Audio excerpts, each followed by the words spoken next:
Bismillahirrahmanirrahim. Assalamualaikum warahmatullahi wabarakatuh. Alhamdulillah wassalatu wassalamu ala Rasulillah wa ala alihi wa sahbihi wa sallama tasliman katsira. Amma ba'd. Fa ahlan wa sahlan wa marhaban bikum. Ana ucapkan kepada segenap jamaah yang dimuliakan Allah. Ikhwani al-kiram wa akhwati al-karimat rahimani Allah wa iyyakum wa baraka fikum. Alhamdulillah, kita bersyukur kepada Allah Jalla wa Ala yang kembali mempertemu dan mengumpulkan kita di dalam tempat yang paling Ia cintai di atas permukaan buminya ini. Karena di dalam hadis riwayat Imam Muslim dari Abu Hurairah radhiyallahu anhu, Nabi tercinta kita sallallahu alaihi wasallam bersabda, "Inna ahabbal biladi ila Allah masajiduha." Sesungguhnya tempat yang paling Allah cintai di atas permukaan buminya adalah masjid. Untuk kembali melanjutkan talabul ilm, atafaqquh fid din, dan atawasi bil haqqi wat tawasi bis sabr di antara kita setelah melaksanakan ibadah salat zuhur berjamaah yang kita memohon kepadanya, Rabbana taqabbal minna innaka antas samiul alim. Jamaah yang dimuliakan Allah, biasanya kajian kita membahas kitab Al-Fiqhul Muyassar, dan pertemuan terakhir kita masih di pembahasan salat berjamaah dan yang berkaitan dengannya. Namun pada kesempatan kali ini, karena kita sudah berada di penghujung bulan Rajab dan sesaat lagi insyaallah taala kita akan bertemu dengan pintu gerbangnya bulan Ramadan, yaitu bulan Sya'ban. Maka insyaallah taala pada kesempatan kali ini kita akan menyinggung seputar Sya'ban sebagai persiapan kita untuk menyambutnya. Dan Allah Jalla wa Ala berfirman, "Wa tazawwadu fa inna khairaz zadi taqwa." Dan berbekallah kalian, dan sebaik-baik bekal adalah bertakwa kepada Allah Jalla wa Ala. Jamaah yang dimuliakan Allah, sebelumnya ini mengingatkan kita akan hadis Nabi sallallahu alaihi wasallam yang disebutkan oleh Al-Hafidz Ibnu Hajar Al-Asqalani dalam Fathul Bari ketika beliau mensyarah Kitabul Fitan. Riwayat Imam Ahmad dan Tirmidzi dari Abu Hurairah radhiyallahu anhu. Rasulullah sallallahu alaihi wasallam bersabda, "La taqumu as-sa'atu hatta yataqarraba az-zaman fatakunu sanatu kasy-syahri wa yakunu asy-syahru kal-usbu'." ويكون الأسبوع كاليوم ويكون اليوم كالساعة وتكون الساعة كاحتراق السعفة. Sesungguhnya hari kiamat itu tidak akan terjadi kecuali perputaran waktu semakin hari semakin cepat, sehingga waktu 1 tahun berputarnya seperti 1 bulan. Waktu 1 bulan bagaikan 1 pekan, 1 pekan seperti 1 hari, dan 1 hari seperti sa'ah. Sa'ah di dalam bahasa Arab artinya waktun qasir, seperti 1 jam. Dan waktu 1 jam habisnya seperti habisnya pelepah kurma yang kering tatkala terbakar. Dan ini yang sudah kita rasakan. Ramadan yang lalu seakan baru beberapa bulan yang lalu meninggalkan kita. Kini kita sudah berada di depan pintu gerbangnya kembali di akhir bulan Rajab. Dan sesaat lagi kita akan berhadapan atau bertemu dengan Sya'ban sebagai pintu gerbangnya bulan Ramadan. Hari ini kita sudah berada di tanggal 25 atau 26 Rajab. 3 atau 4 hari lagi kita akan bertemu dengan Sya'ban. Dan Sya'ban adalah pintu gerbang untuk masuk ke dalam bulan Ramadan. Baik jamaah yang dimuliakan Allah, Al-Imam Ibnu Hajar Al-Asqalani di dalam Fathul Bari menjelaskan kenapa bulan Sya'ban itu dinamakan Sya'ban. Sya'ban artinya pemancaran. Beliau mengatakan sebuah summiya Sya'ban litashabbu'ihim fi talabil miyah atau fi al-gharat ba'da an yakhruja syahru Rajab al-haram. Bulan Sya'ban mereka menamakan bulan dengan Sya'ban karena di bulan Sya'ban mereka tasyabbu', tafarruq, mereka berpencar mencarikan air. Karena kita ketahui di tanah Arab air itu tidak semudah di negeri kita, apalagi Makkah dan sekitarnya. Atau karena mereka masuk ke dalam goa-goa setelah keluarnya bulan Rajab yang merupakan salah satu dari 4 bulan haram. Ini faedah dari Al-Imam Ibnu Hajar Al-Asqalani Asy-Syafi'i terkait penamaan bulan Sya'ban dengan Sya'ban. Berikut ini jamaah yang dimuliakan Allah, keutamaan bulan Sya'ban. Diriwayatkan oleh Imam Abu Dawud dari sahabat yang mulia Usamah bin Zaid radhiyallahu anhu. sebuah hadis yang menerangkan kepada kita keutamaan bulan Sya'ban. Karena di bulan Sya'ban amalan para hamba diangkat kepada Allah Jalla wa Ala Rabbul Alamin. Usamah bin Zaid radhiyallahu anhu mengatakan, qult ya Rasulullah, lam araka tasum syahran min asy-syuhuri kama ma tasumu fi Sya'ban. Wahai Rasulullah, aku belum pernah melihatmu berpuasa di sebuah bulan seperti puasa engkau di bulan Sya'ban. Saking banyaknya Nabi SAW berpuasa di bulan Sya'ban, maka Usamah bin Zaid hibbuhu ibnu hibbih bertanya demikian radhiyallahu anhu. Mendengar pertanyaan orang yang beliau cintai bin orang yang beliau cintai, yaitu Zaid bin Harithah, maka Nabi SAW menjawab, dzalika syahrun yaghfulu an-nasu 'anhu baina Rajab wa Ramadan, wa huwa syahrun turfa'u fihi al-a'malu ila Rabbil alamin, fa uhibbu an yurfa'a 'amali wa ana sha'im. Karena bulan Sya'ban ini, wahai Usamah bin Zaid, adalah bulan yang dilalaikan oleh banyak manusia karena terletak di antara dua bulan Rajab dan Ramadan. Rajab mereka memperhatikannya karena Rajab salah satu dari 4 bulan haram. Maka orang jahiliyah dahulu dengan kejahilian mereka berusaha untuk menghentikan peperangan yang sedang terjadi kalau itu di bulan haram. Wa Ramadan, demikian juga Ramadan. Ya, keumuman manusia memberikan perhatian terhadap Ramadan. Maka kita lihat di bulan Ramadan preman aja pakai peci haji dia. Mumalak pun dia pakai peci haji. Biasanya perlihatkan tato. Ramadan datang malah pakai kuku dia, nggak pakai tato lagi dia. Ya, bajing lompat pun pakai peci haji. Ya, yang biasanya garang langsung sekarang assalamualaikum, jangkrik Pak Haji. Ya. Orang yang suap menyuap pun agak sedikit malu-malu. Biasanya terang-terangan ya, karena Ramadan ya di bawah meja. Keumuman orang memperhatikan 2 bulan ini, Rajab dan Ramadan. Tetapi bulan Sya'ban karena terletak di antara 2 bulan yang mulia ini seringkali mendapatkan seringkali tidak mendapatkan perhatian dari keumuman manusia. Dan ini menerangkan kepada kita bahwasanya beribadah kepada Allah di saat keumuman manusia lalai dan jauh dari Allah itu pahalanya lebih besar. Karena beribadah di sebuah lingkungan di mana kebanyakan orang di lingkungan tersebut adalah ahli ibadah, itu mah biasa. Kalau enggak memang kebangetan, ya kan? Udah di Mekah, udah di Madinah, masih malas-malasan ibadah, kan kebangetan itu.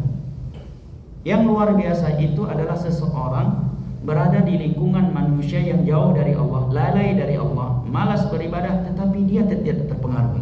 Justru dia semangat. Ini yang luar biasa. Makanya di dalam hadis dari Imam Muslim dari Ma'qil bin Yasar radhiyallahu anhu, Rasulullah sallallahu alaihi wasallam bersabda, al-ibadatu fil harj ka hijratin ilaih. Beribadah di masa penuh fitnah itu pahalanya seperti hijrah kepada Allah. Nah, seperti di akhir zaman hari ini zaman orang sholat 5 waktu berjamaah aja dianggap aneh hari ini, ya kan? Orang nggak khamar, nggak merokok, nggak pacaran kalau dia anak muda, ya, sholat 5 waktu berjamaah, ya, itu dianggap aneh. Bahkan ada yang bertanya lagi, agama apaan tuh anak? Dulu pas nggak sholat, mabuk-mabukan, main gitar, nggak ada yang nanyain, agama apaan tuh anak? Giliran itu anak muda hijrah, celananya di atas mata kaki, mulai melihara jenggot, sholat 5 waktu berjamaah, tidak lagi merokok, tidak lagi minum khamar, ya. Istrinya yang tadinya buka-bukaan aurat kini nutup aurat, mulai masyarakat setempat mencurigakan, jangan-jangan jadi teroris tuh anak. Dulu ketika dia mabuk-mabukan, jadi anak pang, jadi orang yang suka mengganggu masyarakat, minum khamar, istrinya buka-bukaan, tidak ada yang mencurigakan apa agama apaan tuh anak. Keluar masuk diskotik, ya, mabuk-mabukan, jual barang-barang terlarang, obat-obat terlarang, nggak ada yang mencurigakan dan mengkhawatirkan dia akan menjadi teroris. Ya. Ini fakta yang tidak bisa dipungkiri hari ini. Ya. Begitu rusaknya mindset sebagian kaum muslimin hari ini. Ya. Karena terlalu banyak nonton video, ya, action dari Hollywood. Karena semua film action yang berbau teroris pasti yang dijadikan teroris muslim. Semua film teroris, assassin, ya, kalau ada banditnya yang teroris pasti muslim, berjilbab, berjenggot, ya. Ya. Sementara kaum muslimin jauh dari petunjuk agama mereka sendiri. Sehingga hari ini yang kita sedihkan adalah bukan orang di luar Islam yang mencela Islam. Yang menganggap aneh seorang muslim hari ini bukan orang yang di luar Islam. Kalau ada Yahudi, Nasrani, Konghucu, Buddha menganggap muslim yang aneh, membuli mereka, kita nggak aneh, kita nggak terkejut. Justru terkejut kalau mereka nggak membuli kita. Tetapi yang mengejutkan dan menyedihkan kita adalah tatkala yang membuli seorang muslim atas nilai-nilai Islam yang ada pada dirinya adalah orang yang mengaku muslim itu sendiri. Bahkan sebagian mereka dosen agama, profesor agama, bahkan rektor-rektor kampus Islam, justru mereka yang memperolok-olok isi Islam ini. Makanya Nabi SAW bersabda di dalam hadis riwayat Imam Muslim dari Abu Hurairah radhiyallahu anhu, "Badal Islam ghariban wa sayaudu kama bada ghariba fatuba lil ghuraba." Islam ini berawal dengan keasingan dan kelak akan kembali menjadi asing seperti di fase Mekah ketika Nabi SAW memulai dakwah. Maka surga bagi mereka al-ghuraba, orang-orang yang terasingkan karena mengamalkan kemurnian Islam. Sebagian ulama ketika mensyarah hadis ini seperti Syekh Al-Albani dalam Silsilatul Huda wan Nur mengatakan bahkan keasingan Islam di masa ini lebih dahsyat daripada keasingan Islam di fase Mekah saat itu. Karena di fase Mekah saat itu yang menolak dan membenci serta memusuhi Islam adalah orang-orang yang benar-benar kafir. Abu Lahab degeng. Tidak ada orang yang mengucapkan dua syahadat mengaku muslim yang menolak Islam di fase Mekah saat itu. Oleh karena di fase Mekah belum ada munafik. Munafik itu baru lahir, baru muncul ketika di Madinah, ketika Islam sudah tersebar dan kuat. Dan khususnya setelah kaum muslimin memenangi perang Badar dengan jumlah mereka 300 orang, tetapi bisa mengalahkan 1000 pasukan lawan dengan persenjataan yang megah. Tapi hari ini justru sebagian kita merasakan keasingan Islam dan dia di tengah-tengah keluarga besarnya 100%-nya Islam. Bahkan terkadang dia merasakan keasingan Islam di tengah-tengah keluarganya yang orang tuanya, kalau keluarga besarnya adalah tokoh-tokoh agama. Contoh kecilnya jamaah yang dimuliakan Allah yang terdekat, yang paling kecil. Hari ini kalau ada walimah, acara pernikahan, tidak ada musik, ribut satu kampung. Ini acara orang mati atau nikahan katanya.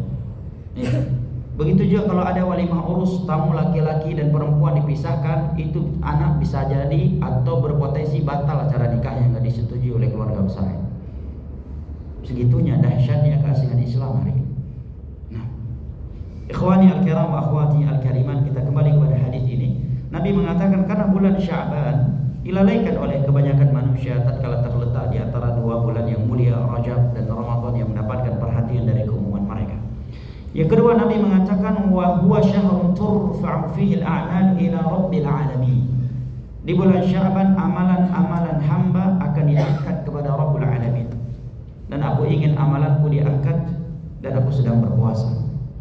Ini dalil pertama yang menerangkan kepada kita diangkatnya amalan di bulan Sya'ban, dan ini dari keutamaan bulan Sya'ban. Al-Imam Ibnu Qayyim di dalam kitab Li'aunul Ma'bud Syarah Sunan Abi Dawud, ketika mensyarah hadis ini, beliau mengatakan amalan manusia ini diangkat kepada Allah Jalla wa Ala di beberapa waktu dan kesempatan. Amalan sehari yang pertama adalah setiap harinya secara detail dan secara global. Amalan siang akan diangkat sebelum datangnya malam. Demikian juga sebaliknya. Sebagaimana dalam hadis riwayat Imam Al-Bukhari dan Muslim, Nabi bersabda, "Yurfa'u ilaihi 'amalul laili qabla an-nahar wa 'amalun nahar qabla al-lail." Diangkatkan kepada Allah amalan malam sebelum datangnya siang, dan amalan siang sebelum terjadinya malam. Yang kedua adalah amalan per pekan, maka itu diangkat kepada Allah pada hari Senin dan Kamis, kata beliau. Lidzalika kana sallallahu alaihi wasallam yasumuhuma. Oleh karenanya Nabi sallallahu alaihi wasallam melakukan puasa di hari Senin dan Kamis. Yang ketiga adalah amalus sanah, amalan dalam satu tahun, fi syahri Sya'ban, diangkat di bulan Sya'ban. Baik, keutamaan kedua yang dari keutamaan bulan Sya'ban adalah banyaknya puasa sunnah Nabi kita sallallahu alaihi wasallam di bulan Sya'ban. Diriwayatkan oleh Imam Al-Bukhari dari Aisyah radhiyallahu anha. Beliau mengatakan lam yakunin nabiyyu sallallahu alaihi wasallam yasumu syahran akthar min Sya'ban, fa innahu kana yasumu Sya'ban kullah.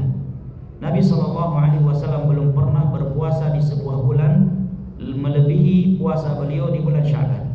Beliau berpuasa di bulan Sya'ban kullahu, seluruhnya. Seluruhnya maksudnya hampir 1 bulan penuh. Kenapa kullahu di sini kita kecualikan maksudnya hampir sebulan penuh? Karena ada hadis dalam riwayat Imam Muslim, Aisyah juga mengatakan kana yasumu Sya'bana illa qalil. Nabi berpuasa di bulan Sya'ban illa qalil, kecuali sedikit. Ya, artinya dari 29 atau 30 hari beliau lebih banyak berpuasa daripada tidak. Berarti puasa beliau tidak hanya 10-15 hari, tetapi lebih dari 15 hari. Apakah itu 20 hari ataukah 25? Yang jelas illa qalil, kecuali hanya sedikit di bulan Sya'ban yang beliau tidak puasa. Nah, bahkan dalam Bukhari dan Muslim dari Aisyah radhiyallahu anha, beliau mengatakan kana Rasulullah sallallahu alaihi wasallam yasum hatta naqul la yafṭir wa yafṭir hatta naqul la yasum wa ma ra'aytu Rasulullah sallallahu alaihi wasallam istakmala siyama syahrin qad ila Ramadan wa ma ra'aytu fi syahrin akthara minhu siyaman fi Sya'ban. Nabi sallallahu alaihi wasallam dahulu kalau beliau berpuasa, maka kita akan berkata kayaknya enggak ada hari beliau tidak berpuasa. Tetapi ketika beliau tidak berpuasa, maka kita mengatakan seakan tidak ada hari beliau berpuasa. Nah, kemudian Aisyah mengatakan, aku tidak pernah melihat Rasulullah sallallahu alaihi wasallam berpuasa 1 bulan penuh kecuali Ramadan. Dan 1 bulan di dalam Islam tidak kurang dari 29 hari dan tidak lebih dari 30 hari. Sebagaimana Nabi sallallahu alaihi wasallam menegaskannya di dalam banyak hadis. Berbeda dengan hitungan Masehi.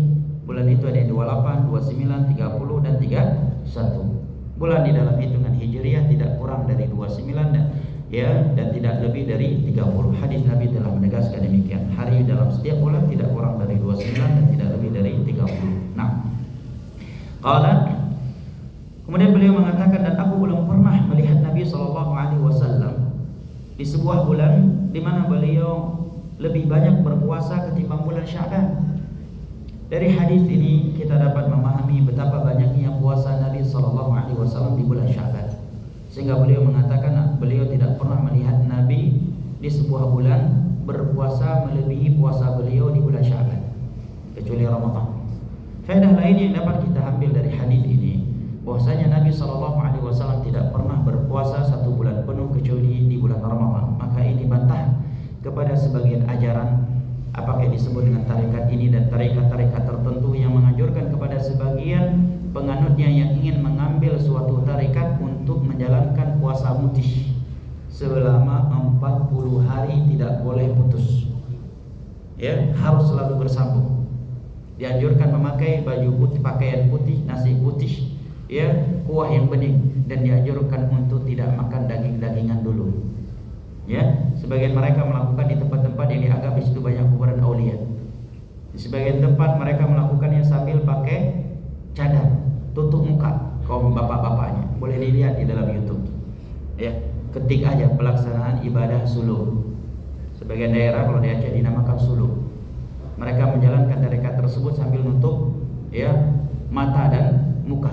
Sehingga kalau ikut kajian dalam masjid salat berjamaah, mukanya tetap ditutup. Ketika ditanya kenapa melakukannya, ya jawabannya ya ilmu mantiq, belajar untuk tidak memandang dunia. Lah kalau nggak mandang nabrak tembok nanti ente.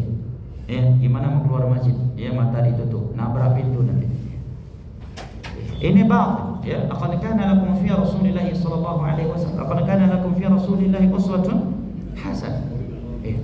Ada yang puasa yang lebih hebat dari puasa Nabi. Nabi tidak pernah berpuasa 1 bulan penuh kecuali Ramadan.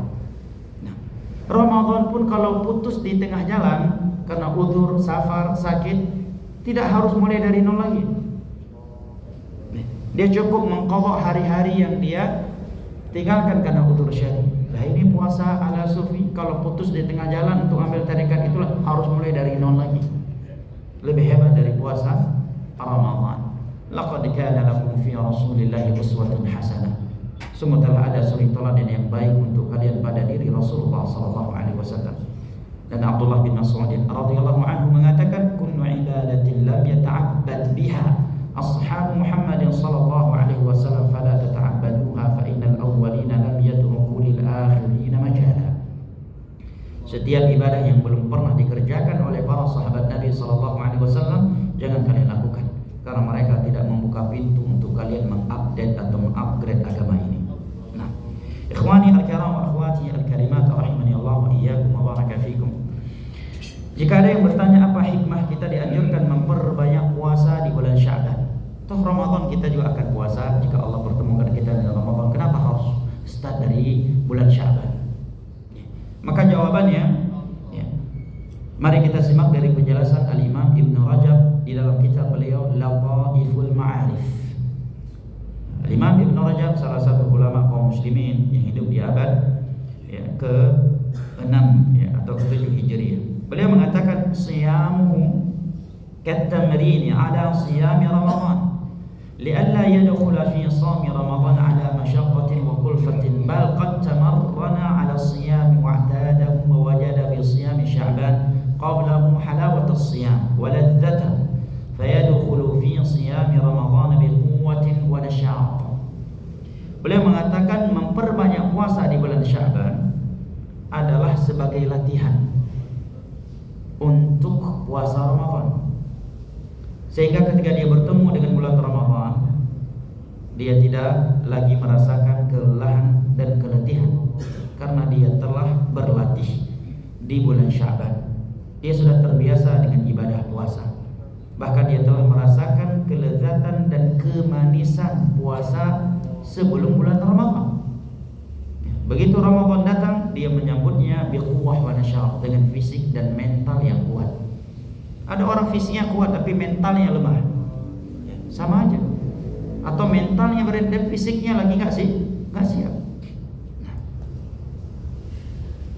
Maka beliau mengatakan dengan dia memperbanyak puasa di bulan Ramadan dan itu sebagai latihan untuk menyambut Ramadan, maka ketika dia bertemu dengan bulan Ramadan, dia tidak lagi merasakan kelelahan dan keletihan karena ibadah puasa, karena dia sudah berlatih, dia sudah terbiasa dengan ibadah puasa, bahkan dia telah merasakan lezat dan manisnya puasa sebelum datangnya bulan Sya'ban, sehingga begitu Sya'ban datang, dia bertambah semangat, bertambah perfect bertambah kelezatan dan kemanisan dari ibadah puasa Ramadan yang dia rasakan. Beliau juga mengatakan masih di dalam kitab yang sama, lamma kana Sya'ban kal muqaddimati li Ramadan syuri'a fihi ma yushra' fi Ramadan min as-siyam wa qira'ati al-Qur'an liyahsul at-ta'ahub li talaqqi Ramadan wa tartada an-nufus bidzalika 'ala ta'ati ar-Rahman. Sya'ban, karena Sya'ban adalah karena bulan Sya'ban sebagai pintu gerbang bulan Ramadan, maka syariat ini mensyariatkan di bulan Sya'ban apa yang disyariatkan di bulan Ramadan, seperti ibadah puasa, tilawatul Quran, atau ibadah lain yang qiyamul lail, sebagai bentuk prepare, persiapan untuk menyambut bulan Ramadan. Menyambut bulan Ramadan bukan dengan petasan, menyambut bulan Ramadan bukan dengan kasidahan, menyambut bulan Ramadan bukan dengan memperbaiki lampu-lampu di jalan komplek semata, bukan dengan itu semata. Menyambut bulan Ramadan adalah dengan memperbanyak puasa, tilawatul Quran, dan salat malam atau ibadah-ibadah lainnya semenjak di tanggal 1 Sya'ban. Dia sudah mulai start, sudah mulai melakukan latihan dan persiapan untuk menyambut bulan Ramadan. Wa tartadhu an-nufus bidzalika 'ala ta'atir Rahman, sehingga ketika Ramadan datang, jiwa dia sudah terlatih, telah terbiasa dengan ketaatan kepada Allah Jalla wa Ala. Analogi ringannya jamaah yang dimuliakan Allah rahimani Allah wa iyyakum wa baraka fikum adalah seperti olimpiade suatu pertandingan. Anggaplah pertandingan bola. Bayangkan jamaah yang dimuliakan Allah, jika para pemain bola telah diberitahukan bahwa hari H olimpiade 1 bulan lagi, final kita 1 bulan lagi. Bayangkan jamaah yang dimuliakan Allah, kalau ada pemain yang selama 1 bulan dia tidak berlatih sama sekali, tidak melakukan latihan dan tidak melakukan persiapan. Begitu datang hari H, dia langsung main masuk lapangan. Walaupun dia dikatakan pemain bola yang memiliki skill tingkat dewa, tetapi 1 bulan full sebelum hari H dia nggak latihan, nggak ada persiapan. Datang hari H tiba-tiba masuk ke lapangan, gocek bola, baru 2-3 menit udah ngos-ngosan dia. Baru 2-3 menit mungkin udah jatuh pingsan ya. Demikianlah mereka yang bertemu dengan bulan Ramadan dan belum melakukan prepare dan persiapan di bulan Sya'ban. Makanya tak jarang kita melihat, apalagi di hari-hari awal Ramadan, terkhusus 5 hari pertama di bulan Ramadan, banyak orang air wajahnya mengesankan seakan di muka bumi ini tidak ada yang puasa kecuali dia. Iya. 5 hari pertama banyak wajah-wajah yang mengesankan seakan senggol dikit gua bacok lu. Iya. 5 hari pertama banyak wajah-wajah yang mengesankan seakan dia puasa udah 5 hari tanpa iftar dan tanpa sahur kecuali air putih. Padahal sahurnya 5 piring, iftarnya 7 piring. Tambah lagi pada Isya. Besoknya air wajahnya seakan dia sudah 5 hari nggak sahur, nggak iftar. Bahkan sebagian orang justru di bulan Ramadan tensi darahnya naik. Justru di awal-awal Ramadan dia tensian, emosian orangnya. Paling mudah berapi, paling mudah emosi dan marah-marah kepada istri dan anak-anaknya. Dan kalau iftar dan sahur maunya diperlakukan oleh anggota keluarganya seperti diperlakukannya Namrud oleh rakyatnya. Seakan anak istri dan menantunya tidak ada yang puasa, cuma dia doang yang puasa di dalam rumah. Dan itu hidangan di atas meja saat iftar haram bagi yang lainnya untuk menyentuhnya kalau dia belum mencoba semuanya. Ini efek tidak prepare di bulan Sya'ban. Sehingga 5 hari pertama wajah sebagian orang seperti seekor singa. Wajahnya merah, matanya mengerikan, seakan di muka bumi ini cuma dia doang yang puasa. Seakan dia adalah orang yang puasa tanpa sahur dan tanpa iftar. Apa sebabnya? Ini sebabnya jemaah. Terkejut dia dengan datangnya Ramadan. Apalagi udah di Sya'ban gak puasa, Senin Kamis gak terbiasa, 3 hari tiap bulan gak puasa. Jangankan Daud, Sulaiman aja gak pernah jumpa. Arafah yang cuma sehari doang dalam setahun, enggak juga. Puasa Muharram enggak juga, Sya'ban enggak juga. Sehingga sebagian orang semakin dekat dengan Ramadan, dia semakin gemetaran dia. Semakin dekatnya bulan Ramadan, ya, dia seperti orang yang hampir dipanggil oleh KPK. Atau seperti orang yang sudah dapat berita bocoran dia bakal dipanggil oleh KPK untuk dijadikan ya saksi atau untuk suatu kasus yang sedang terjadi. Demikianlah kondisi sebagian kaum muslimin ketika mendekat dengan bulan Ramadan, seakan Ramadan itu adalah penjara. Berbeda dengan orang yang sudah prepare di bulan Sya'ban. Setiap waktu salat, setiap sujudnya, di kebanyakan waktunya dia berdoa kepada Allah. Ya Allah, pertemukan kami dengan bulan Ramadan. Kalau bisa mah Ramadan dimajukan. Berbeda dengan orang yang gak punya prepare. Kalau bisa mah ditunda 2 minggu lagi Ramadan ya. Walaupun sudah 2-3 hari lagi Ramadan datang, takut untuk bertemu dengan bulan Ramadan. Karena tidak ada prepare di bulan Sya'ban. Maka ini hikmahnya kata Imam Ibnu Rajab Al-Hambali rahimahullah ta'ala. Mari kita lihat bagaimana sebagian ulama salaf di bulan Sya'ban ya. Salamah bin Kuhail dikatakan, kana yuqal syahr Sya'ban syahrul qurra. Kata beliau, di masa dahulu, di masa sahabat, di masa tabi'in, kalau datang bulan Sya'ban maka mereka mengatakan inilah bulan para pembaca Al-Quran. Di mana-mana orang sudah pada baca Al-Quran. Yang di kantornya, yang di kebunnya, yang di masjid, yang di rumahnya, yang di pasarnya, pada baca Al-Quran semuanya. Apalagi zaman kita, zaman sangat mudah sekarang baca Al-Quran. Ya, walaupun kita nggak punya hafalan, ada mushaf di HP, ya kan? Sambil duduk di dalam kereta berangkat kantor, pulang kantor, apa susahnya baca Al-Quran? Kan baca Al-Quran nggak mesti pakai toa, ya kan? Nggak mesti teriak-teriak, cukup kita sendiri yang mendengarnya, sehingga orang lain yang melihat kita baca HP pun mungkin nggak tahu kita sedang baca Al-Quran. Nih, sedang macet ya di tol, bisa Al-Quran. Macet di lampu merah, bisa baca Al-Quran. Di dalam ruangan kantor nggak ada kegiatan, sembari baca Al-Quran. Cuma seringnya kita untuk Al-Quran yang merupakan firman sang pencipta kita, seringnya kita nggak pandai mengatur waktu. Giliran baca WhatsApp jam 1 malam bangun pun buka WA dulu. Itu pun grup yang dibuka grup yang canda-candaan doang. Padahal Al-Quran kalam Rabbil Alamin, hudan lil muttaqin. Ya. Bahkan ada ulama salaf yang bernama Qais bin Mulai. Ini agak berat untuk kita jawab, apalagi para pedagang. Beliau kalau sudah masuk 1 Sya'ban, aghlaqa hanuta. Beliau langsung menutup toko jualannya sebagai satu-satu sumber ekonomi. Wa tafarragha li qira'atil Quran, karena ingin fokus baca Al-Quran. Karena bagi mereka sudah cukup 10 bulan yang sebelumnya mereka lalai dari Al-Quran. Padahal mereka kalau hidup di masa kita ini termasuk orang-orang yang hafid dan ahli Quran. Nah, kita justru semakin dekat dengan Ramadan semakin banyak orderannya, Pak. Apalagi jualan pakaian, apa yang jualan makan. Demikianlah ulama salaf menyambut bulan Sya'ban.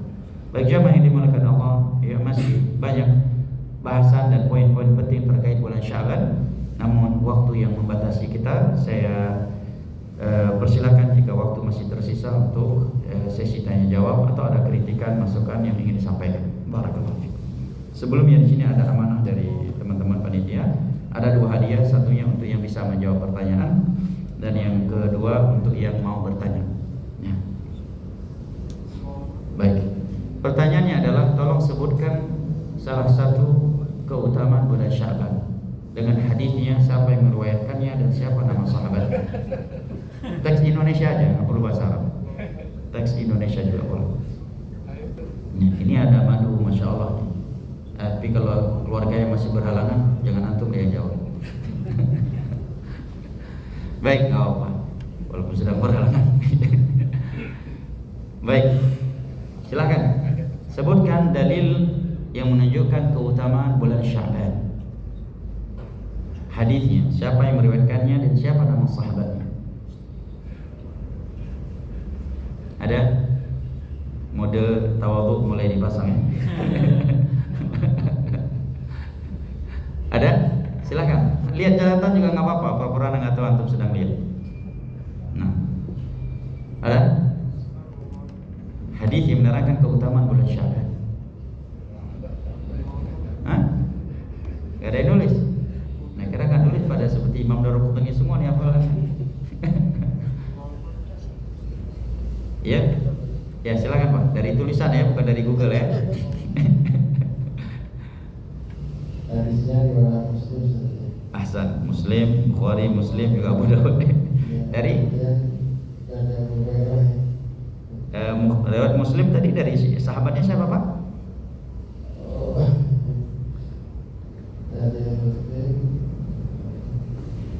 Riwayat. Sepertinya sepanjang kajian tadi belum ada satupun hadis dari Abu Hurairah yang kita sebut.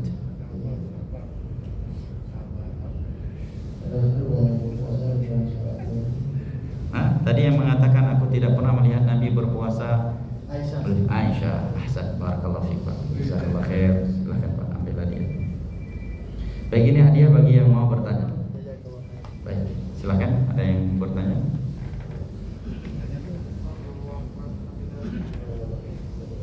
Nah, silakan. Assalamualaikum warahmatullahi wabarakatuh. Jika nanti di bulan Sya'ban itu kita puasa Senin Kamis, terus puasa Minggu atau Sabtunya atau hari-hari yang lain, itu tidak apa besar. Jadi sebulan pun juga nggak apa puasa. Sudah. Baik, barakallahu. Jawabannya adalah seperti yang Ibunda Aisyah radhiyallahu anha katakan tadi. Kana yasumu Sya'ban kullahu wa fi riwayat Muslim illa qalilan. 1 bulan penuh kecuali hanya sedikit. Artinya tidak sampai 29 hari. Namun kurang sedikit.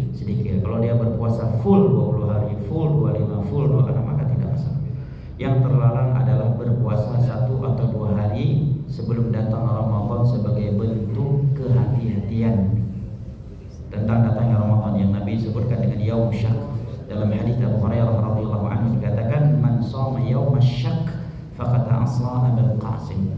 Barang siapa yang berpuasa di hari yang masih meragukan, dia telah bermaksiat kepada Rasulullah. Contohnya misalkan di Indonesia Muhammadiyah mengatakan Ramadan tahun ini, yang Hindu mengatakan ini, yang pemerintah akan ruqyah dulu, yang ini sudah 2 hari yang lalu, akhirnya dia berpuasa untuk jaga-jaga. Ya, kalau ini yang benar berarti semuanya gua juga benar. Akhirnya puasa bisa lebih 30 hari. Nah ini nggak boleh berpuasa 1-2 hari di sebelum Ramadan untuk berjaga-jaga datangnya Ramadan. Adapun dia puasa Sya'ban nggak masalah. Dia puasa 28 hari, 27 hari, 26 hari. Nah, wallahu a'lam bishawab. Barakallahu fiik. Cukup habis waktu istirahatnya ya.